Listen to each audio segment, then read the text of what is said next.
తెలుగులో పాతుకుపోయిన దుల్కర్ సల్మాన్ హీరోయిన్స్ ని ఆదుకునే కార్యక్రమం స్టార్ట్ చేశాడు.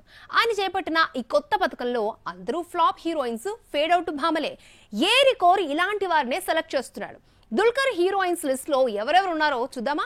మలయాళంలో 250 కోట్ల గ్రాస్ కలెక్ట్ చేసిన లోకా మూవీలో దుల్కర్ గెస్ట్ అపీరెన్స్ ఇవ్వడమే కాదు, నిర్మించాడు.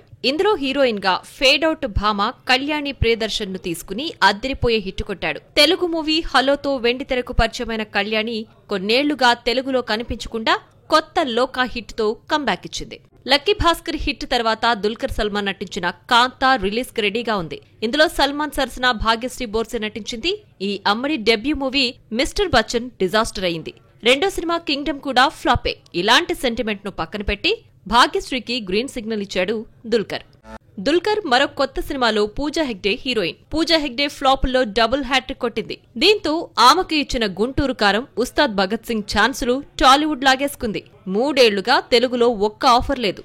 అయితే దుల్కర్ కరుణించి ఫేడ్ అవుట్ భామకు ఛాన్స్ ఇచ్చాడు. అదేంటో గాని flop and fade out heroines Dulquer Salman కు కలిసొస్తున్నారు. 4 ఏళ్లుగా హిట్ లేని మీనాక్షి చౌదరికి లక్కీ భాస్కర్ హిట్ తీసుకొచ్చింది. 2019లో అప్ స్టార్స్ అనే సినిమాతో పరిచయమైన మీనాక్షి 21లో ఇచ్చట వాహనములు నిలుపురాదుతో తెలుగులోకి ఎంట్రీ ఇచ్చింది. కిలాడితో మరో ఫ్లాప్ పడింది. హిట్ సెకండ్ కేస్ సక్సెస్ అయినా ఈ అమ్మడికి పేరు రాలేదు.